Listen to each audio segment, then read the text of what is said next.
ജിയിലേക്ക് പോകാം. T G, മനുസ്മൃതിയിൽ അധിഷ്ഠിതമായ ചാതുർവർണ്ണ്യ വ്യവസ്ഥയാണ് സനാതനധർമ്മം. ഈ കാലഘട്ടത്തിലെ അശ്ലീലമാണ് അത് എന്നാണ് പറഞ്ഞിരിക്കുന്നത് ഗോവിന്ദൻ മാഷ്.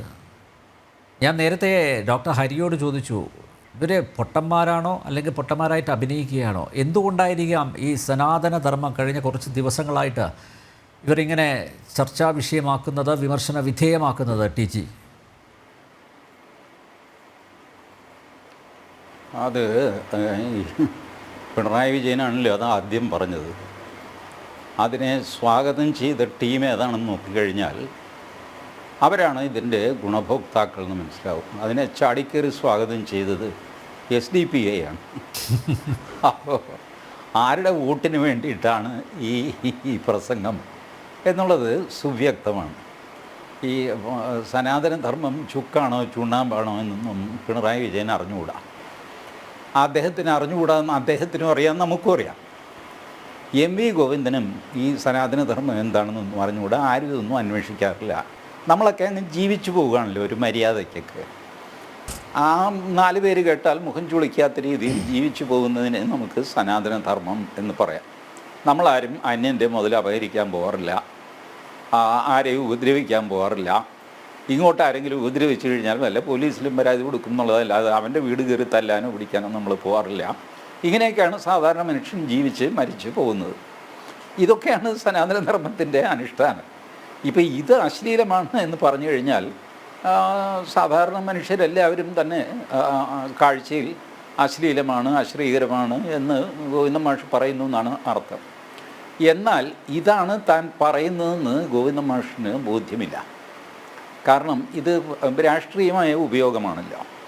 ഹിന്ദുവിനെ ഉപദ്രവിക്കുക, സനാതനധർമ്മം അല്ലെങ്കിൽ നാരായണ ഗുരു, പോട്ടെ മനുസ്മൃതി, ഇതിനെയൊക്കെ ആക്രമിക്കുമ്പോൾ ഹിന്ദുക്കളെ ആക്രമിക്കുന്നു എന്നാണ് ഭാവം. അത് അപ്പുറത്തുള്ളവർ മനസ്സിലാക്കുന്നതും അങ്ങനെയാണ്. ഹിന്ദു സമൂഹത്തിന് ഒരു കൊട്ട് കിട്ടി, അപ്പോൾ അവർക്ക് സന്തോഷമാകും, അവരുടെ വോട്ട് കിട്ടും. ഇത്രയേ ഉള്ളൂ. നമ്മുടെ ഈ ക്യാരംസിലുണ്ടല്ലോ, ക്യാരംസ് കളിക്കുമ്പോൾ നമ്മൾ ഒരു കോയിന് നേർക്കല്ല അടിക്കുന്നു, അതിൻ്റെ എതിർദിശയിലടിച്ചിട്ട് അത് തിരിച്ചു വന്നിട്ട് ഈ കോയിനെ തട്ടി കുഴിയിലാക്കും. അപ്പോൾ ഈ അടിക്കുന്ന അടി ഹിന്ദുവിൻ്റെ നേർക്കാണ്, പക്ഷേ മുസ്ലിമിൻ്റെ വോട്ടാണ് CPMൻ്റെ കുഴിയിൽ വീഴുമെന്ന് അവർ പ്രതീക്ഷിക്കുന്നത്. ഇപ്പോൾ ഈ പഞ്ചായത്ത് തിരഞ്ഞെടുപ്പിൽ അതിൻ്റെ ഫലം വന്നു കഴിഞ്ഞാൽ ഈ ഫലം CPMന് എതിരായി എന്ന് വയ്ക്കുക പരക്കെ. അപ്പോൾ പിണറായി വിജയനും MV ഗോവിന്ദനും എല്ലാം നിലപാട് മാറ്റി. അന്ന് ഗോവിന്ദൻ പറയും, അതെ അന്ന് ഞാനത് പറഞ്ഞതാണ്, അത് RSSകാർ പറഞ്ഞുകൊണ്ട് നടക്കുന്ന സനാതനധർമ്മം അത് അശ്ലീലമാണെന്നാണ് ഞാൻ പറഞ്ഞത്. അല്ലാതെ ബേസിക്കലി സനാതനധർമ്മം മോശമാണെന്ന് ഞാൻ പറയില്ല. ഇത് പറയും. കാരണം ഇവർ ഈ തിരുത്തു വരുത്തുന്നത് പലപ്പോഴും പരസ്യമായിട്ടൊന്നുമല്ല. അതിന് ഈ ശബരിമല വിഷയമാണ് ഉദാഹരണം. ശബരിമലയിൽ എൻ്റെ നിലപാടിരിക്കട്ടെ, അത് നമ്മൾ ചർച്ച ചെയ്യേണ്ട കാര്യമില്ല, ഞാനൊരു വ്യക്തിയാണല്ലോ. ബട്ട് ഈ സാധനം ഇപ്പോഴും 10നും 50നും ഇടയ്ക്കുള്ള യുവതികൾക്ക് പ്രവേശനമില്ല എന്ന് പറഞ്ഞിട്ട് ദേവസ്വം ബോർഡ് വെബ്സൈറ്റിലും എഴുതി വെച്ചു. എന്തുകൊണ്ട്? ഇപ്പം എന്താ, സുപ്രീം കോടതി വിധി റദ്ദായിപ്പോയോ? അതോ സുപ്രീം കോടതി വിധി ആരെങ്കിലും സ്റ്റേ ചെയ്തോ? ഇല്ലല്ലോ. ഇതിനകത്ത് റിവ്യൂ വേണോ വേണ്ടയോ എന്നുള്ള ഇഷ്യൂ വിശാല ബെഞ്ചിന് വിട്ടിരിക്കുകയാണ്. ആ വിശാല ബെഞ്ചിന് വിട്ടുകൊണ്ടുള്ള ഉത്തരവിൽ തന്നെ അവർ വ്യക്തമായിട്ട് പറഞ്ഞു, ഞങ്ങളുടെ ജഡ്ജ്മെൻറ്റ് സ്റ്റേ ചെയ്തിട്ടില്ല, ഇറ്റ് ഈസ് സ്റ്റിൽ ഓപ്പറേറ്റീവ്. പക്ഷേ പിണറായി വിജയൻ സ്റ്റേ ചെയ്തു. എന്താ കാരണം? പൊതുജനങ്ങൾ മുഴുവൻ എതിരായി. പാർട്ടിക്ക് ഒരേ ഒരു സീറ്റേ കിട്ടിയുള്ളൂ. BJP ഒരുപാട് കഷ്ടപ്പെട്ടു, പാവം. കോൺഗ്രസ്സിന് ബെനിഫിറ്റും കിട്ടി. മണ്ണും ചാരി നിന്നവൻ പെണ്ണും കൊണ്ടുപോയി എന്ന് പറഞ്ഞ പോലെ കോൺഗ്രസ്സുകാർ ഇതിൻ്റെ ഈ സമരത്തിൻ്റെ ഗുണഭോക്താക്കളായിട്ട് മാറി. ബൈ ഡിഫോൾട്ട്, അവരുടെ ഒരു ഡിസൈനൊന്നും ആയിരുന്നില്ല അത്, ബൈ ഡിഫോൾട്ട് അങ്ങനെയായി. കാരണം പിണറായിയെ തോൽപ്പിക്കണമെങ്കിൽ കോൺഗ്രസ്സിന് വോട്ട് ചെയ്യുക എന്നുള്ളതാണ്. BJP ആയി വരുന്നില്ലേ ഉള്ളൂ. ഈ ദൃഷ്ടിയിൽ ജനങ്ങൾ കോൺഗ്രസ്സിന് വോട്ട് ചെയ്തു. സംഭവം എന്തും ആയിക്കോട്ടെ, പിണറായിക്ക് അടി കിട്ടി. അടി കിട്ടിയതിന് ശേഷം പിണറായി നവോത്ഥാനം അതിൽ വല്ലതും നടത്തിയിട്ടുണ്ടോ? ഇല്ല. ശബരിമലയിൽ എന്തുകൊണ്ടാണ് 10നും 50നും ഇടയ്ക്കുള്ള സ്ത്രീകളെ കയറ്റാത്തത്? ആർക്കും അറിയില്ല, ആരും അത് ചോദിക്കുന്നുമില്ല. ചോദിച്ചാൽ പിണറായി വിജയൻ പ്രതിരോധത്തിലാകും. കാരണം ആ വിധി ഇപ്പോഴും നിലനിൽക്കുന്നു. ഇങ്ങനെയാണ് രാഷ്ട്രീയക്കാരുടെ കളി. ഇപ്പോൾ ഇത് പറഞ്ഞു, സനാതനധർമ്മം അശ്ലീലമാണെന്ന് പറഞ്ഞു. പഞ്ചായത്ത് തിരഞ്ഞെടുപ്പിൽ ഒരു 10-25 മുനിസിപ്പാലിറ്റിയും ഒരു 100 പഞ്ചായത്തും കയ്യിൽ നിന്ന് പോയി കഴിയുമ്പോൾ ഇത് നേരെ തിരിച്ചു പറയും, ഞാൻ അങ്ങനെയല്ല ഇങ്ങനെയാണ് പറഞ്ഞതെന്ന് പറയും. അപ്പോൾ അനിൽ നമ്പ്യാരെ പോലെയുള്ള പത്രപ്രവർത്തകർ എന്ത് ചെയ്യും? ഒരു ചോദ്യം കൂടെ ചോദിക്കാൻ പറ്റുമോ? പറ്റില്ല. 1-2 തവണ നിങ്ങൾ ചോദിക്കും, പിന്നെ അത് വിടും. നാട്ടുകാരിതും മറക്കും. ഇതാണ് രാഷ്ട്രീയം.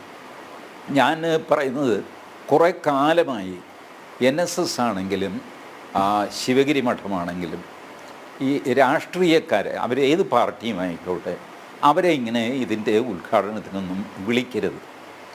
സാമൂഹ്യ പ്രസ്ഥാനങ്ങളാണ് രണ്ടും.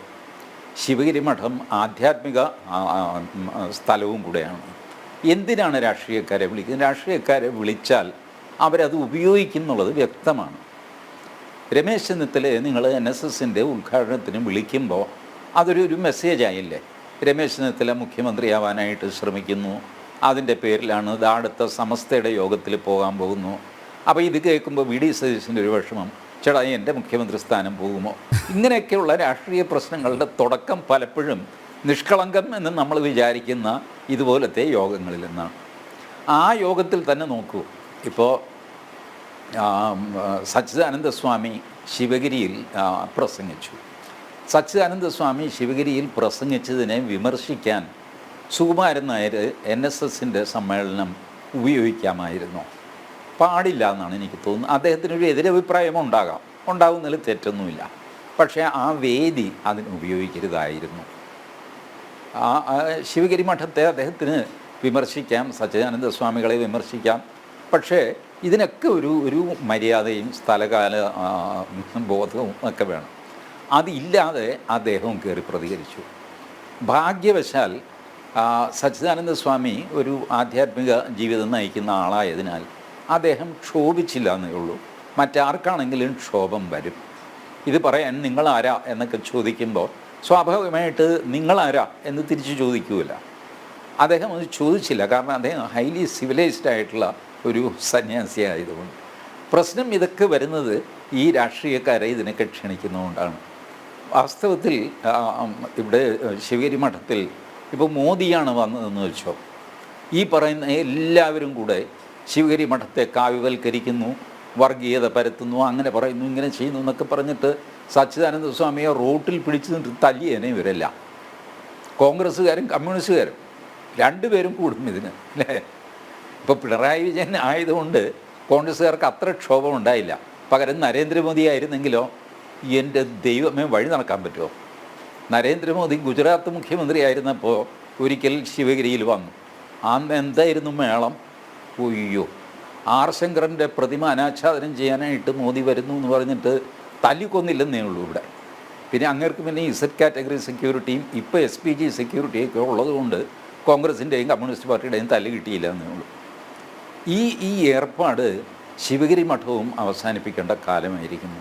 രാഷ്ട്രീയക്കാരെ അവരേത് സ്ഥാനത്തിരിക്കുന്നവരാണ്, പ്രധാനമന്ത്രി ആയിക്കോട്ടെ, മുഖ്യമന്ത്രി ആയിക്കോട്ടെ, വെറും മന്ത്രി ആയിക്കോട്ടെ, അല്ലെങ്കിൽ വെറും രാഷ്ട്രീയക്കാരനായിക്കോട്ടെ, അവരുടെ ആവശ്യമില്ല ഇത്തരം സ്ഥലത്ത്. കാരണം അവർ വന്നു കഴിഞ്ഞാൽ അവരെ കുറ്റം പറഞ്ഞിട്ട് കാര്യമില്ല. 24 മണിക്കൂർ അവരുടെ തലയിൽ രാഷ്ട്രീയമാണ്. അപ്പോൾ അതുകൊണ്ട് അവർ രാഷ്ട്രീയ ലാക്ക് നോക്കി പലതും സംസാരിക്കും. ആ സംസാരിക്കുന്നത് നാരായണ ഗുരുവിന് രാഷ്ട്രീയം പറഞ്ഞോട്ടെ, രാഷ്ട്രീയം സംസാരിച്ചോട്ടെ, പക്ഷേ അടിസ്ഥാനരഹിതമായിട്ടുള്ള കാര്യങ്ങൾ ആവർത്തിക്കേണ്ടതുണ്ടോ എന്നുള്ളതാണ്. അതായത് പറഞ്ഞത് വിമർശിക്കപ്പെട്ടു, അത് തിരുത്താൻ നോക്കുന്നില്ല, ഞാൻ പറഞ്ഞതാണ് ശരി എന്ന നിലപാടിൽ ഉറച്ചു നിൽക്കുന്നു. അത് ശരിയായ രീതിയാണോ? അല്ല, ഏതെങ്കിലും രാഷ്ട്രീയക്കാരനുണ്ടോ ഞാൻ പറഞ്ഞത് തെറ്റായി പോയി എന്ന് പറഞ്ഞ് പിൻവലിച്ച ആൾ? ഇല്ല. അത്യപൂർവം നിയമസഭയിലോ ലോക്സഭയിലോ ഒക്കെ ചില വാക്കുകൾ ഉപയോഗിക്കുമ്പോൾ സ്പീക്കർ ആ വാക്ക് മോശമാണെന്ന് പറയുമ്പോൾ ആ വാക്ക് പിൻവലിക്കാറൊക്കെ ഉണ്ട്. അല്ലാതെ പറഞ്ഞ കാര്യം തിരുത്തി പറഞ്ഞ ഒരു രാഷ്ട്രീയക്കാരനെയും എൻ്റെ ഓർമ്മയിലില്ല. പറയില്ല അവർ, കാരണം അതൊക്കെ അവരുടെ പ്രസ്റ്റീജ് ഇഷ്യൂ അല്ലേ. ഇപ്പോൾ പിണറായി വിജയൻ തിരുത്തി പറഞ്ഞു എന്ന് വെച്ചോ, എല്ലാവരും കൂടെ ചേർന്ന് എന്ത് പറയും? ആ, പിണറായി മുട്ടുകുത്തി കണ്ടോ, ഇങ്ങനെയൊക്കെ പറയും. സനാതന ധർമ്മത്തോട് കളിച്ചാൽ ഇങ്ങനെ ഇരിക്കും എന്നൊക്കെ പറയും. അതുകൊണ്ട് ഒരു കാരണവശാലും രാഷ്ട്രീയക്കാരൻ സ്വന്തം പ്രസ്താവന പിൻവലിക്കുകയോ തിരുത്തി പറയുകയോ ചെയ്യില്ല. ചെയ്യും. അയാൾ തെരഞ്ഞെടുപ്പിൽ തോറ്റു കഴിഞ്ഞാൽ ഞാൻ അതല്ല ഉദ്ദേശിച്ച്, ഇതല്ല ഉദ്ദേശിച്ച്, ഞാൻ പറഞ്ഞതാണ്, പക്ഷെ ഞാൻ അർത്ഥമാക്കിയത് ഇങ്ങനെയാണെന്നൊക്കെ പറഞ്ഞ് വിശദീകരിച്ച് ഉരുണ്ട് കളിക്കും. അതല്ലാതെ പിൻവലിക്കുന്ന പ്രശ്നമില്ല. അതാണ് ശബരിമലയിൽ നാം കാണുന്നത്. അത് പിൻവലിച്ചിട്ടൊന്നുമില്ലല്ലോ, പക്ഷേ ഒന്നും മിണ്ടുന്നുമില്ല. 10-നും 9-നും ഇടയ്ക്കുള്ളവരെ കയറ്റുന്നുമില്ല. ഇതാണ് രാഷ്ട്രീയക്കാരുടെ തന്ത്രം. അതുകൊണ്ടാണ് ഞാൻ പറയുന്നത്, ഇവരെ ഇതുപോലത്തെ വേദിയിൽ അവർ കൊള്ളില്ലാത്തവരെ മാറ്റി നിർത്തണം എന്നുള്ള അർത്ഥത്തിലല്ല ഞാൻ പറയുന്നത്. ശിവഗിരി മഠത്തിൻ്റെ ഒരു പരിപാവനത അത് മനസ്സിൽ വെച്ചുകൊണ്ട് ഞാൻ ചോദിക്കട്ടെ, ആധ്യാത്മിക നേതൃത്വങ്ങൾ എത്രയുണ്ട്? കേരളത്തിൽ തന്നെയുണ്ട്. ശിവഗിരി മഠത്തിൻ്റെ ഈ ശിവഗിരി തീർത്ഥാടനത്തിൻ്റെ ഉദ്ഘാടനത്തിന് മാതാമൃതൻ എന്ന പേരും വിളിച്ചാൽ എങ്ങനെയിരിക്കും? എത്ര റോയലായിരിക്കും. അതേസമയം ജഗ്ഗി വാസുദേവനെ വിളിച്ചാൽ എത്ര ഗംഭീരമായിരിക്കും. ശ്രീ രവിശങ്കറിനെ വിളിച്ചാൽ എത്ര ഗംഭീരമായിരിക്കും. ആധ്യാത്മിക നേതൃത്വങ്ങൾ, അതുപോലെയുള്ള വ്യക്തികൾ, യാതൊരു കുറവും ഇപ്പോഴും ഭാരതത്തിലില്ല. അവരെയൊക്കെ വിളിക്കാം ഇതിന്. അതുപോലെ സാമൂഹ്യ പ്രവർത്തകരെ വേണം NSSും വിളിക്കാൻ. ഇപ്പോൾ മന്നത്ത് പത്മനാഭൻ പറഞ്ഞിരുന്നു, ഞാൻ രാഷ്ട്രീയത്തിൽ ഇടപെടാറുണ്ട്, ഇടപെടേണ്ട ഘട്ടം വരുമ്പോൾ ഞാൻ ഇടപെടും, അത് കഴിഞ്ഞാൽ ഞാനതിൽ നിന്ന് പിൻവലിയും. സത്യമല്ലേ? അദ്ദേഹത്തിൻ്റെ ചരിത്രം നോക്കും. അദ്ദേഹം ഇടപെടേണ്ട സമയത്ത് ഇടപെട്ടിട്ടുണ്ട്, അല്ലാത്തപ്പോൾ കാല് പുറകോട്ട് എടുത്തിട്ടുമുണ്ട്. ഇത് NSSനും SNDPക്കും ബാധകമാണ്. ഈ 2 പേരും ഒരിക്കൽ രാഷ്ട്രീയ പാർട്ടി, ഡയറക്റ്റ് രാഷ്ട്രീയ പാർട്ടി ഉണ്ടാക്കി, NDP ഉണ്ടാക്കി, SRP ഉണ്ടാക്കി. 2 പാർട്ടി എവിടെ പോയി? എന്തുകൊണ്ടാണ് രാഷ്ട്രീയത്തിൽ ക്ലിക്കാവാഞ്ഞത്? ബേസിക്കലി സാമൂഹ്യ സംഘടന അത് രാഷ്ട്രീയത്തിൽ പോയി കഴിഞ്ഞാൽ പലതരം പുൾസ് ആൻഡ് പ്രഷേഴ്സ് വരും. കാരണം ഇവരുടെ എല്ലാ അംഗങ്ങളും ഒരു രാഷ്ട്രീയ ചിന്താഗതി ഉള്ളവരല്ല, പക്ഷെ ഒരു സാമൂഹ്യ ചിന്താഗതി ഉള്ളവരാണ്. അത് മനസ്സിലാക്കിക്കൊണ്ട് രാഷ്ട്രീയത്തെ ഒരു ചാണകലത്തിൽ നിർത്താൻ മന്നത്ത് പത്മനാഭന് സാധിച്ചിരുന്നു. ഇന്നത്തെ നേതൃത്വം അത് ചെയ്യുന്നില്ല. ശിവഗിരി മഠവും ചെയ്യുന്നില്ല, SNDP ചെയ്യുന്നില്ല, NSS ചെയ്യുന്നില്ല. അതുകൊണ്ട് എന്ത് സംഭവിക്കുന്നു? അവരുടെ ഒരു ബേസിക് ആശയം നടപ്പിലാക്കാൻ അവർക്ക് പറ്റാതെ വരുന്നു. അവർ മുഴുനീള രാഷ്ട്രീയക്കാരായിട്ട് അവരും മാറുന്നു. NSSന് ഒരു മെഡിക്കൽ കോളേജുണ്ടോ കേരളത്തിൽ? ഇല്ലല്ലോ. ക്രൈസ്തവ സഭകൾക്ക് എത്ര മെഡിക്കൽ കോളേജുണ്ട്?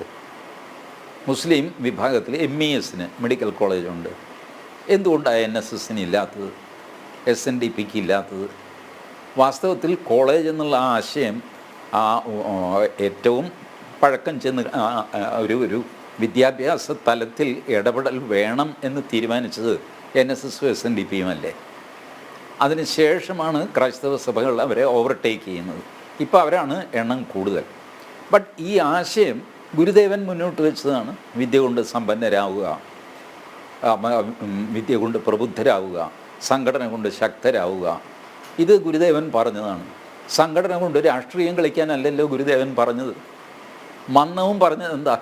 ഒരു മിനിമം രാഷ്ട്രീയം ചിലപ്പോൾ ആവശ്യമായി വരും, അതിലിടപെടേണ്ടി വരും. അദ്ദേഹം ഇടപെട്ടു, അദ്ദേഹം പുറകോട്ട് മാറുകയും ചെയ്തു. കേരളത്തിലെ രാഷ്ട്രീയ നേതാക്കളുടെ പേരെടുക്കാൻ പറഞ്ഞാൽ മന്നത്ത് പത്മനാഭൻ്റെ പേര് അതിൽ വരുമോ? വരില്ല. അദ്ദേഹം ഒരു രാഷ്ട്രീയ നേതാവായിട്ടല്ല അറിയപ്പെടുന്നത്. സമുദായ ആചാര്യനും സമുദായ പരിഷ്കർത്താവും പുരോഗമന ചിന്താഗതിക്കാരനും സർവോപരി കൊള്ളാവുന്നൊരു ഹിന്ദുവും. അതുകൊണ്ടാണ് അദ്ദേഹം ധൈര്യമായിട്ട് NSS കോളേജിൻ്റെ ജൂബിലിക്ക് സാവർക്കറെ വിളിച്ചുകൊണ്ട് വന്നു. സാവർക്കർ ഇപ്പോൾ കൊള്ളൂല്ലാത്തവനാണല്ലോ കേരളത്തിൽ. ബട്ട് മന്നം സാവർക്കറെ വിളിച്ചുകൊണ്ട് വന്നു. നമ്മളുടെ തെങ്കാശി ചെങ്കോട്ട വഴിയാണ് സാവർക്കർ വന്നത്. കൊല്ലത്ത് വന്നിട്ട് കൊല്ലത്ത് നിന്ന് ചങ്ങനാശ്ശേരിയിൽ വന്നു. ചങ്ങനാശ്ശേരിയിൽ വന്ന സാവർക്കർ ബിഷപ്പുമായിട്ടും ചർച്ച നടത്തി. ഇതൊക്കെ ഇപ്പോൾ പറഞ്ഞു കഴിഞ്ഞാൽ എല്ലാവരും കൂടെ തലയിൽ മുണ്ടിടും, നാണക്കേട് കൊണ്ട്. അങ്ങനെ ഇപ്പോൾ അൺടച്ചബിളായിരുന്ന സാവർക്കർ അന്ന് ഹീറോ ആയിരുന്നു. ചങ്ങനാശ്ശേരി NSS കോളേജിൻ്റെ പേര് അനിൽ നമ്പേർക്ക് അറിയാമോ? ചങ്ങനാശ്ശേരി NSS ഹിന്ദു കോളേജ് എന്നാണ്. വേറൊരു ഹിന്ദു കോളേജ് കേരളത്തിലില്ല. മനസ്സിലായോ? ഹിന്ദു കോളേജ് എന്നാണ് അതിൻ്റെ പേര്. എത്ര പേരത് പറയും? ഇപ്പോഴും എഴുതി വെച്ചിട്ടുണ്ട് കേട്ടോ. എഴുത്തിൽ ഹിന്ദു കോളേജ് എന്ന് തന്നെയാണ്. സീലിലുമൊക്കെ NSS ഹിന്ദു കോളേജിൽ നിന്നാണ്.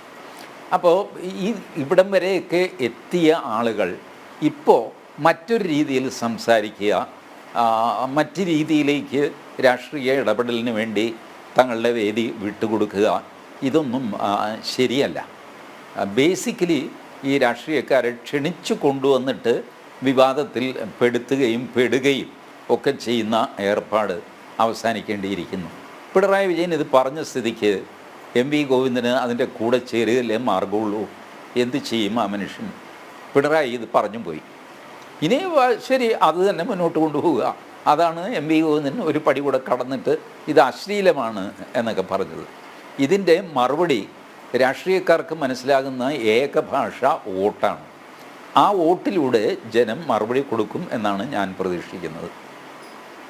Okay T G.